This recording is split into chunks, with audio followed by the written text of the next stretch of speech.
2023년 원천 징수한 근로소득세를 정산하는 연말정산 시기가 다가왔다. 새롭게 바뀐 연말정산 공제사항은 무엇인지 신속하게 파악하고 챙겨야 할 시기다.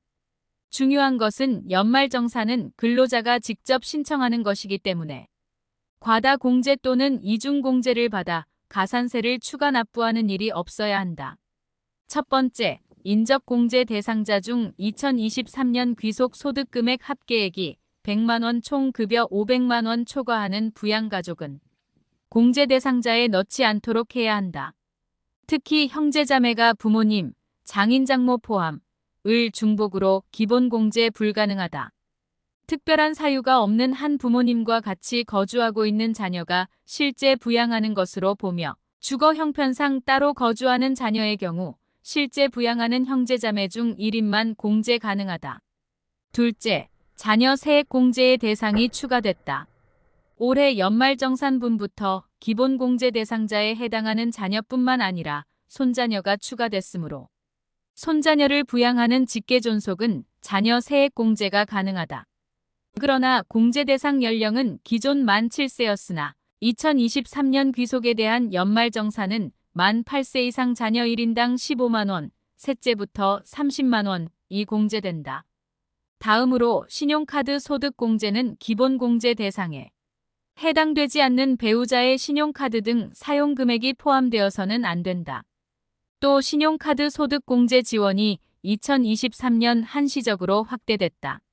문화비와 전통시장은 2023년 4월 1일부터 12월 31일까지 사용분에 대한 공제율이 각 40%와 50%로 상향됐다.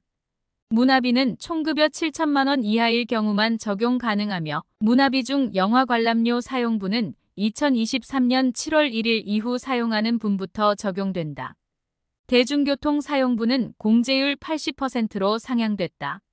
다만 공제 한도는 종전과 동일하며 공제율이 상향된 항목은 추가 공제 적용이 쉬워졌다. 연금계좌 세액 공제에 대해서는 중도 해지한 경우 해지한 과세기간의 연금저축액은 세액 공제 적용 대상 아니다. 배우자 등 부양가족 명의의 연금저축 납입액은 세액 공제 적용 대상 아니므로 본인 명의의 연금저축 납입액만 세액 공제 받을 수 있다. 개인퇴직연금의 노후소득 보장을 강화하기 위해 2023년 1월 1일 이후 납입하는 분부터 연금저축계좌 세액공제 대상 납입 한도가 확대됐다. 연금저축계좌 납입액은 연 600만원이며 퇴직연금계좌 납입액을 포함하면 연 900만원까지 공제 대상이다. 세액공제율은 소득금액 4,500만원 이하 근로소득만 있는 경우 총급여액 5,500만원 이하에 해당하는 분은 공제 대상 납입액의 15% 세액 공제율이 적용된다. 그 이외에는 12% 세액 공제율이 적용된다. 교육비 세액 공제는 지원받은 학자금 또는 장학금 수령액은 교육비 공제 대상이 아니다. 직접 지출한 교육비만 공제된다. 그러나 초등학교 입학 전 1월에서 2월분의 학원비는 교육비 세액 공제 가능하다. 또 올해는 교육비 세액 공제 대상 확대됐다. 기본공제 대상자인 부양가족에 대한 대학 입학 전 형료, 수능 응시료가 교육비 세액 공제 대상에 포함됐다. 2023년에 수능 본 자녀가 있는 경우 개정된 사항을 반영해 교육비 지출액의 15%를 세액 공제할 수 있다. 마지막으로 월세액 세액 공제의 경우 총 급여 7천만원, 종합소득 금액 6천만원 이하 무주택 근로자 및 성실사업자 등 근로자가 신청해야 한다.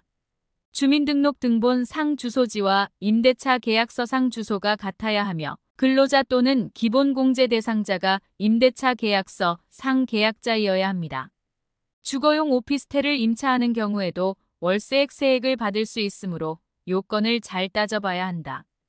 2023년 귀속 월세액 세액 공제 공제율은 상향됐다. 기존 월세액의 10% 또는 12% 공제율이었으나 월세액의 15% 또는 17%로 높아졌다. 17% 공제율 적용 대상자는 총급여 5,500만원 또는 종합소득금액 4,500만원 이하인 경우다.